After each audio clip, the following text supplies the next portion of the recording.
Hello दोस्तों, मैं संदीप कुमार स्वागत करता हूं आप सभी का एक और नई वीडियो में। और मैं आज आप सभी को बताने वाला हूं कि एलआईसी के नए आनंदा 2.0 के पोर्टल से कैसे किसी की भी घर बैठे एलआईसी पॉलिसी कर सकते हैं। इसमें पेमेंट करने तक का प्रोसेस बताया गया है, इसलिए वीडियो के अंत तक बने रहें। आनंदा 2.0 का लिंक भी डिस्क्रिप्शन में दे दिया हूँ। आपको आनंदा का एप्लीकेशन ओपन करना है। आनंदा 2.0 का हम इसको एप्लीकेशन के माध्यम से भी ओपन कर सकते हैं और लिंक के माध्यम से भी। ओपन करने के बाद हमें ऑनलाइन एलआईसी करना है, इसलिए हमें सेल्स चैम्पियन में जाना है। सेल्स चैम्पियनशिप में जाने के बाद यहाँ पे दो मेथड देता है हम लोगों को, ओटीपी से लॉगिन करने का और पासवर्ड से। अगर आप फर्स्ट टाइम यूज कर रहे हैं तो ओटीपी से करना होगा। ओटीपी से करने के बाद यहाँ पे अपना कोड डालना है। कोड डालने के बाद हमें गेट ओटीपी में क्लिक करना है। गेट ओटीपी में क्लिक करते ही हमें जो एजेंट में मोबाइल नंबर एड्स में ओटीपी जाएगा या ईमेल आईडी में। ओटीपी डालते ही फर्स्ट बार में हम लोगों को क्रिएट पासवर्ड करने का ऑप्शन आता है। पासवर्ड हम लोगों को बना लेना है। पासवर्ड हम लोग कुछ भी रख सकते हैं, जैसे AB@1234 इस तरह से हम लोग रख सकते हैं। मेरा फर्स्ट बार हो चुका है, इसलिए हम अभी ओटीपी से डायरेक्ट खोल रहे हैं।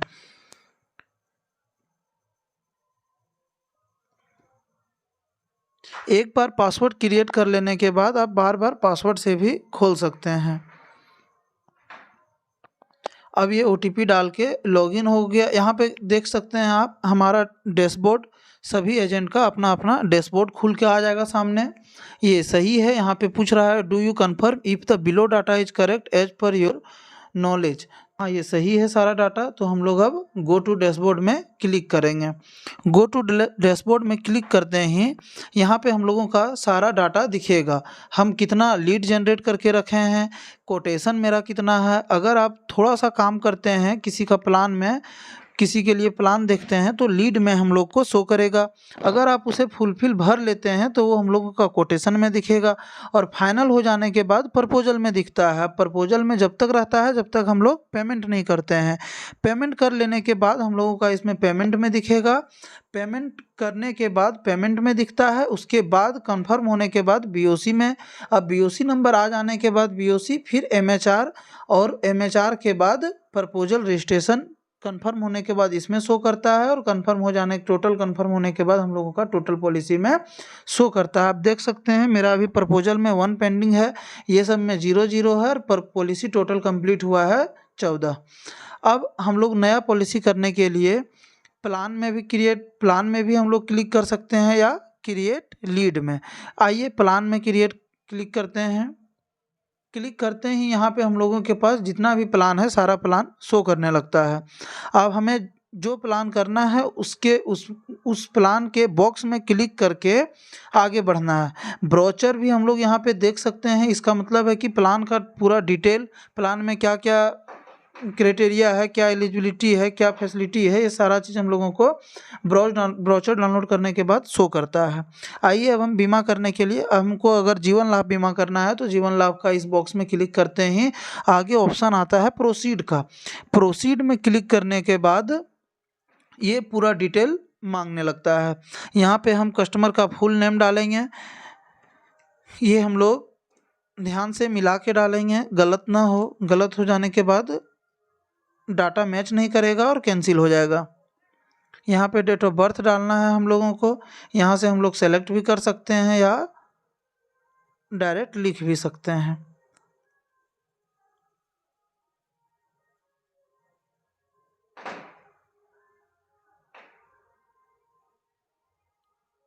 यहाँ पे हम डाल चुके हैं डेट ऑफ बर्थ। यहाँ पे जेंडर पूछ रहा है, मेल है या फीमेल है या थर्ड जेंडर है। मेल है तो मेल डालें। यहाँ पे मोबाइल नंबर हम लोग कोई भी डाल सकते हैं। ये ज़रूरी नहीं है कि आधार कार्ड में जो जुड़ा है वही डालना है, लेकिन ज़्यादातर अच्छा रहेगा जो आधार कार्ड में जुड़ा है वही नंबर देने से। व्हाट्सअप नंबर में हम लोगों को देना है, यहाँ ऑटोमेटिक आ जाता है। अगर दूसरा है तो आप दूसरा भी यहाँ पे इसको हटा के दे सकते हैं। ईमेल आईडी डालना है जो उसके पास हो हमेशा, या ये ज़रूरी नहीं है, कभी हट भी जाए तो कोई दिक्कत नहीं है। रेसिडेंट स्टेटस में रेसिडेंट इंडियन का ही ऑप्शन आता है और यही हम लोगों को सेलेक्ट करना है। इसमें एम्प्लॉयर या एम्प्लॉई स्कीम या नो, अगर कोई अपना प्रपोजल एम्प्लॉयर या एम्प्लॉई स्कीम के अंतर्गत भरवाता है या वो प्लान करवाता है तो एम्प्लॉयर या एम्प्लॉई स्कीम के अंतर्गत क्लिक करेंगे, अन्यथा नो में। अब आगे हम लोग प्रोसीड करते हैं। प्रोसीड करते ही नेक्स्ट पेज आता है, इसमें हम लोगों को सारा डाटा फिल करना है। इस एक ही पेज में हम लोग जितना डाटा है सारा डाटा को फिल कर देंगे। यहाँ पे सेल्फ ही रहेगा, रिलेशन विथ प्रपोजर, प्रपोजर का रिलेशन क्या है लाइफ एज्योर्ड के साथ, तो खुद वो अपना ही बीमा ले रहा है तो सेल्फ रहेगा। कोई भी व्यक्ति अपना बीमा अगर ले रहा है तो वो सेल्फ ही रहेगा, उम्र 18 साल से अधिक है तो। अगर 18 साल से कम है तो यहाँ पे फादर या सन हम लोग सेलेक्ट करेंगे। अब आगे हम लोग यहाँ पे देखते हैं बेसिक सम एज्योर्ड, बीमा कितना का है, अगर 2 लाख का है या 20 लाख का है, जितना का है यहाँ पे हम लोग लेंगे बीमा। 2 लाख डायल किए। अब पॉलिसी टर्म, जीवन लाभ में 16, 21, 25 टर्म है तो हम लोग 25 लेते हैं तो 25 डालेंगे। यहाँ पे प्रीमियम पेइंग टर्म ऑटोमेटिक आ जाता है 16। अब प्रीमियम का मोड कैसा है, आप ईयरली, मंथली, क्वार्टरली, तो हम लोग अगर ईयरली करना चाहेंगे तो ईयरली लेंगे। अब आनंदा 2.0 में नेच का ऑटोमेटिक एस रहता है, अगर नेच वो रखना चाहता है तो ठीक है, नहीं नेच मतलब जो ऑटोमेटिक पैसा कट जाता है अकाउंट से वो, अगर नहीं रखना चाहता है तो यहाँ पे नो कर देना है हम लोगों को। पुलिस पर्सनल, अगर कोई व्यक्ति पुलिस विभाग में काम करता हो या उससे रिलेटेड हो तो यहाँ पे एस करना है, अन्यथा नो ही रहने देना है। डेट ऑफ कमिंसमेंट, हम लोग अगर बैक डेट भी कुछ महीना कर सकते हैं या कुछ दिन, अगर वो पार्टी करवाना चाहे तो हम लोग यहाँ बैक डेट डाल देंगे, अन्यथा यही रहने देंगे। अब यहाँ पे हम लोग राइडर बेनिफिट में ADDB रिक्वायर्ड, ये बहुत ज़रूरी है, बहुत को ये छोड़ देते हैं। ADDB में यहाँ पे हम लोगों को ध्यान देना है कि ADDB है तो यहाँ पे हम लोगों को अमाउंट डालना है। 2 लाख का सम एज्योर्ड हम चुने थे तो 2 लाख डालेंगे। अगर जीवन लक्ष्य या कोई भी प्लान वैसा हो जिसमें टर्म राइडर लेना चाहता हो कस्टमर, तो यहाँ पे टर्म राइडर एस करके हम लोग आगे बढ़ सकते हैं, अन्यथा नो ही रहने देना है। अब हम लोगों को यहाँ क्लिक करना है कैलकुलेट प्रीमियम में। कैलकुलेट प्रीमियम में क्लिक करते ही हम लोग के पास यहाँ पे शो करने लगता है कि आप ईयरली सेलेक्ट किए हैं, तो इसमें ईयरली प्रीमियम हमारा यहाँ पे 10,207 बता रहा है, यहाँ पे 10,777 बता रहा है। तो इसमें ध्यान देना है कि इसमें टर्म राइडर बेनिफिट के साथ है ये। यहाँ पे भी उसी तरह से हाफ ईयरली में, क्वार्टरली में, मंथली में सेलेक्ट कर सकते हैं। ये जो 10,777 दिखा रहा है इसमें टर्म राइडर के साथ है, तो हम लोग ईयरली सेलेक्ट किए थे तो ईयरली में ही रहने देंगे। और फिर नीचे आना है, नीचे आते ही यहाँ पे सेव क्वाइट करना है। तो आइए अब सेव क्वाइट करने के बाद प्रोसीड पे क्लिक करते हैं। प्रोसीड में क्लिक करते हैं, यहाँ पे भी हम लोग आगे बढ़ जाते हैं प्रोसीड टू प्रपोजल। इससे पहले हम लोगों को यह ज़रूर ध्यान देना है, अगर आप सैटेलाइट ब्रांच से काम कर रहे हैं तो यहाँ पे अपना सैटेलाइट ब्रांच कोड सेलेक्ट कर लेना है, अन्यथा ये बीमा दूसरे अपने हेड ब्रांच में ही काउंट होगा। अब यहाँ पे अपडेट डिटेल करते ही प्रोसीड टू प्रपोजल करना है। प्रोसीड टू प्रपोजल करते हैं, यहाँ पे आता है हम लोगों के पास do you know your CKYC number, क्या आप अपना CKYC नंबर जानते हैं? अगर जानते हैं, एक नंबर रहता है, उस नंबर पे कॉल करते हैं, CKYC नंबर आता है, अगर वो है तो एस करके CKYC नंबर डालना है, अन्यथा नो पर क्लिक करके हम लोगों को यहाँ पे पेन से भी हम लोग CKYC नंबर प्राप्त कर सकते हैं और आधार से भी कर सकते हैं।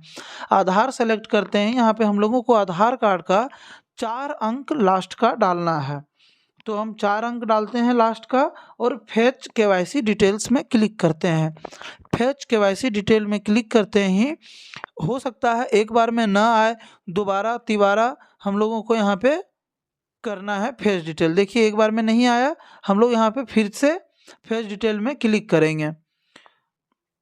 हो सकता है दूसरा बार में आ जाए, नहीं आए तो फिर एक बार ट्राई करना है। इस तरह से 3-4 बार ट्राई करते रहना है। यहाँ पे अगर नहीं होता है फेच KYC डिटेल इस माध्यम से, तो फिर हम लोगों को ऑफलाइन मोड से आधार कार्ड डाउनलोड करना पड़ता है, ऑफलाइन ही KYC, और यहाँ पे अपलोड करके आगे हम लोग बढ़ जाते हैं।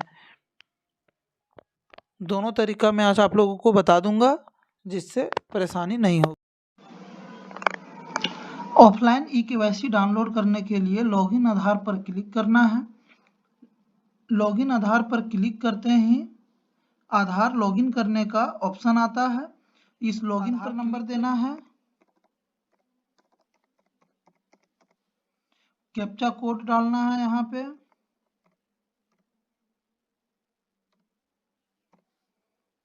फिर लॉगिन विथ ओटीपी पे क्लिक करके आधार कार्ड में जो मोबाइल नंबर जुड़ा है उसमें एक ओटीपी जाता है। आधार ओटीपी देकर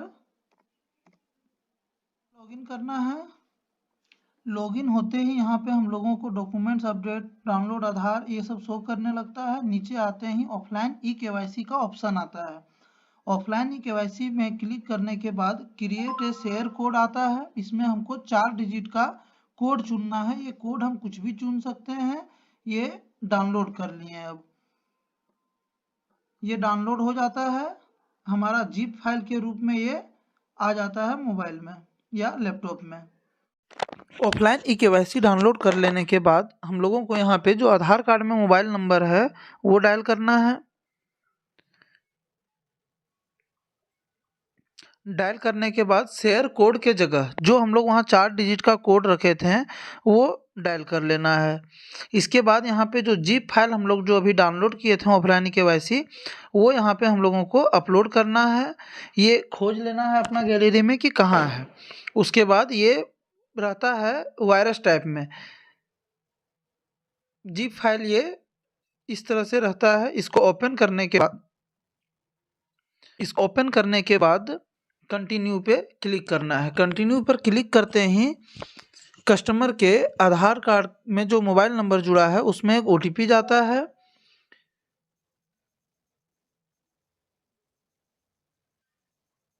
या डायरेक्ट एक्सेस आईडी मिल जाता है।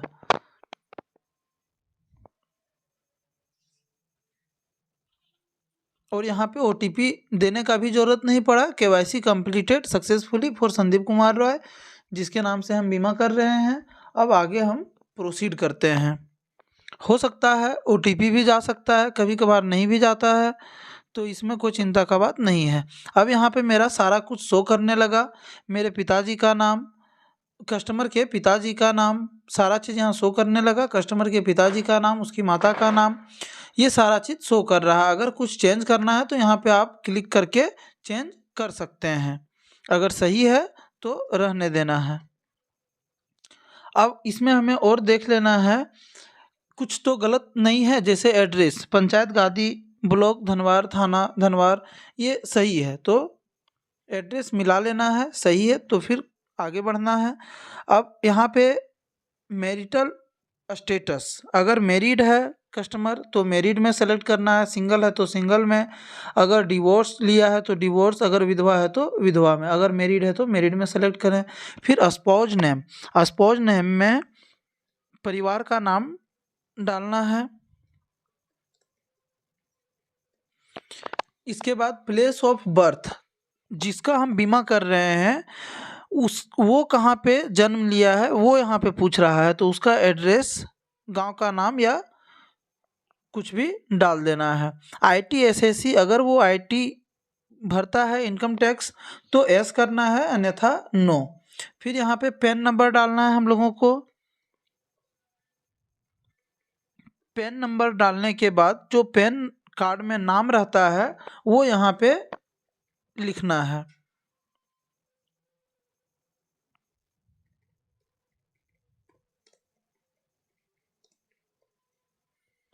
इसके बाद आभा नंबर, अब कुछ दिनों से आभा नंबर भी मांगा जा रहा है। ये ज़रूरी नहीं है तो हम लोग आगे बढ़ सकते हैं।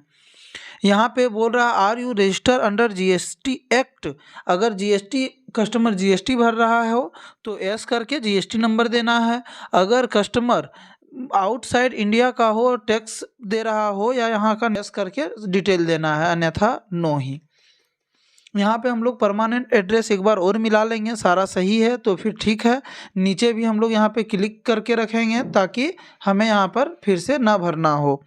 अब आगे आने के बाद एडिशनल इन्फो में ऑब्जेक्टिव ऑफ इंश्योरेंस, वो इंश्योरेंस किस लिए ले रहा है, तो सुटेबल फॉर चिल्ड्रेन या रिस्क कवर विथ सेविंग। तो अधिकतर हम लोग रिस्क कवर विथ सेविंग ही देते हैं, तो रिस्क कवरेज विथ सेविंग में क्लिक करना है।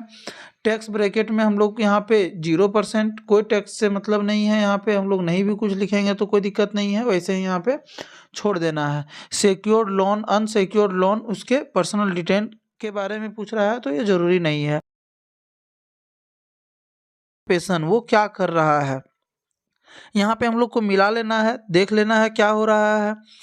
उसके बाद अगर कोई LIC एजेंट है तो LIC एजेंट में क्लिक करेंगे, नर्स है तो नर्स में, अगर कोई business person without income tax का है तो इसमें क्लिक कर देंगे, इनकम टैक्स नहीं भरता है और कुछ बिजनेस है।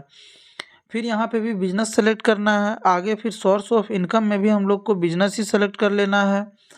एजुकेशनल क्वालिफिकेशन में कभी कभार होता है नो ऑप्शन लिख देता है, नो ऑप्शन लिखता है तो थोड़ा देर इंतज़ार करना है, उसके बाद उसका क्वालिफिकेशन यहाँ पे भर लेना है। फिर एनुअल इनकम में यहाँ पे हम लोग 2 लाख लिखे थे, यहाँ पे भी हम लोगों को 2 लाख ही लिख देना है।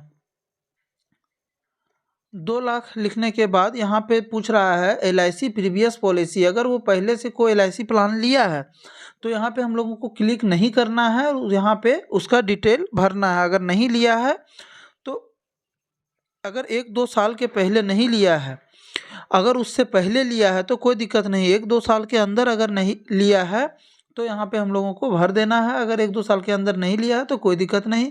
फिर अदर इंश्योरर प्रीवियस पॉलिसी, अगर कोई दूसरे कंपनी से या कोई भी वैसा लिया हो उसमें यहाँ पे तो नहीं है तो क्लिक करके आगे बढ़ना है। यहाँ पे हम लोगों को फैमिली डिटेल देना बहुत ज़रूरी है। फादर्स का डिटेल, अगर लिविंग है तो लिविंग, डेड है तो डेड, डेड अगर हैं तो डेड में क्लिक करना है। कितना साल उम्र में वो डेथ किए थे, अगर 45 में किए थे तो 45। काउज ऑफ डेथ, तो किस कारण से डेथ किए थे तो हाई फीवर के कारण से, तो हाई फीवर यहाँ पे हम लोगों को टाइप कर देना है। मदर क्या, अगर लिविंग है तो लिविंग सेलेक्ट करना है। मदर का एज डायल यहाँ पे हम लोगों को दे भरना है। फिर स्टेट ऑफ हेल्थ, तो good. Add more number, add more number में यहाँ पे हम फिर अपना भाई का, कस्टमर के ऐड मोर मेंबर में फिर हम कस्टमर के भाई का, बहन का, बेटा बेटी और परिवार जितना भी सदस्य हैं सबका डिटेल डालना है। यहाँ पे अगर लिविंग है तो लिविंग में, डेड है तो डेड में, एज डालना है यहाँ पे, फिर स्टेट ऑफ हेल्थ गुड। इसी तरह से ऐड मोर कर करके हम लोग यहाँ पे डाल सकते हैं और भी। फिर यहाँ पे नेफ्ट डिटेल देना है, जो बैंक अकाउंट हम लोग यहाँ पे देंगे वो नेफ्ट डिटेल में हम लोग सबसे पहले यहाँ पे IFSC कोड पूछ रहा है, यहाँ पे IFSC कोड हम लोग देते हैं। फिर यहाँ पे IFSC कोड डालते ही हम लोगों का यहाँ पे फेच कर लेता है bank account detail, bank branch और बैंक एड्रेस देख लेना है। फिर आगे बढ़ना है, फिर अकाउंट नंबर देना है। ध्यान रहे ये 2-3 बार हम लोग जब मिला लें ताकि गलत ना हो, नहीं तो बाद में दिक्कत होगा। नाम यहाँ पे खुद से भी आ जाता है, नहीं भी आता है, नहीं आएगा तो यहाँ पे आप नाम टाइप कर दीजिएगा। यहाँ पे सेविंग भी आ जाता है खुद से, अगर नहीं आए तो टाइप कर लेना है। फिर यहाँ पे कुछ है क्वेश्चन रिच, इसके अंतर्गत पर्सनल हिस्ट्री यहाँ पे क्लिक करना है। फिर मेडिकल हिस्ट्री यहाँ पे क्लिक करना है। फिर स्टेट ऑफ हेल्थ, इसमें कस्टमर का हाइट और वेट और हेल्थ कैसा है वो डायल करना है, वो टाइप करना है। वेट कस्टमर का जो है वो देना है। फिर यहाँ पे हेल्थ में गुड है तो गुड। फिर आगे प्रोसीड कर लेना है। Please visit all questionnaire sets, यहाँ पे हम लोग सब में क्लिक नहीं किए हैं इसलिए ऐसा ऑप्शन आ रहा है, सब में क्लिक कर लेना है। फिर हैबिट में सब में क्लिक करने के बाद फिर से हमारा यहाँ पे अब प्रोसीड करते हैं, अब ये हमारा आगे बढ़ जाएगा। यहाँ पे एक बार हम लोग मिला लेना है सारा चीज़ की सही है कि गलत। सो ये सारा चीज़ हम लोग देख लिए। अब यहाँ पे ऐड नॉमिनी का ऑप्शन आता है, नॉमिनी को ऐड करना है।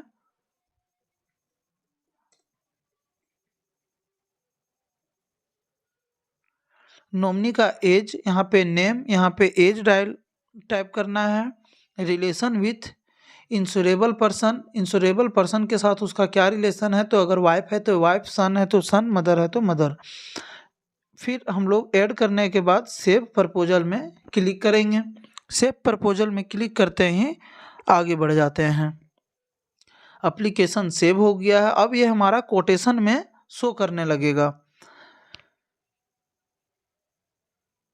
यहाँ आप देख सकते हैं एजेंट डैशबोर्ड में आने के बाद ये प्रपोजल में अब हमारा 2 पॉलिसी शो करने लगा। एक अभी की है वो, एक पहले से है। अब यहाँ से भी हम लोग अगर कट जाए या कुछ दिक्कत हो तो यहाँ से भी आके हम लोग एक्सेस आईडी में क्लिक करने के बाद आगे बढ़ सकते हैं। यहाँ पे प्रोसीड करना है और आगे सब मेरा भरा हुआ रहेगा। सिर्फ क्लिक करते जाना है सब में और हम लोग आगे बढ़ते जाएंगे। अब हम लोग यहाँ पे do you want to upload the documents of the customer, अगर आप कोई डॉक्यूमेंट्स कस्टमर का अपलोड करना चाहते हैं तो एस क्लिक करके प्रोसीड कीजिए। अगर नहीं करना चाहते हैं तो नो करके प्रोसीड कीजिए। अगर आधार कार्ड या मार्कशीट या कुछ भी है चेकबुक तो आप अपलोड भी कर सकते हैं उसमें पीडीएफ बना के, अन्यथा नो करके आगे बढ़ सकते हैं। यहाँ पे ऑनलाइन पेमेंट करना है तो ऑनलाइन पेमेंट पे क्लिक करना है। अगर बीओसी के माध्यम से करना है तो बीओसी में क्लिक करना है। हमें ऑनलाइन करना है तो ऑनलाइन पे क्लिक करके आगे प्रोसीड कर लेना है। प्रोसीड करते ही अब हम आगे देखते हैं। एक बार फिर से यहाँ पे सारा कुछ आता है और यहाँ पे ध्यान देना है, how long do you know the proposal life to be assured. आप प्रपोजल को कितने सालों से जान रहे हैं, कितने दिनों से जान रहे हैं, कब से। तो यहाँ पे अगर हम सेल्फ हैं तो सेल्फ लिख देना है, या जितना उम्र है 25 साल तो 25 साल लिख देना है। अगर कोई कस्टमर 2 साल से आप जान रहे हैं तो 2 यहाँ पे लिख के यहाँ पे सेलेक्ट पीरियड में क्लिक करना है, ईयर्स में। क्लिक करते ही आगे यहाँ पे पूछ रहा है, अगर आपका वो भाई या कोई भी रिलेशन में हो तो यहाँ पे एस करके आगे यहाँ पे लिखना है कि क्या है रिलेशन आपके साथ वो। अगर कोई रिलेशन नहीं है तो यहाँ पे नो करके आप आगे बढ़ सकते हैं। अब यहाँ पे हम देखते हैं, ये अपलोड करने के लिए कोई ज़रूरी नहीं है। अगर कोई बड़ा बीमार आता है उस समय यहाँ पे अपलोड करना पड़ता है ये सब, अन्यथा आपके पास है तो आप यहाँ पे सेलेक्ट करके आप अपलोड कर सकते हैं। नहीं है तो आप आगे बढ़ेंगे। आगे बढ़ते ही यहाँ फिर से डिक्लेरेशन है, डिक्लेरेशन पर क्लिक करके सेंड ओटीपी पे क्लिक करना है।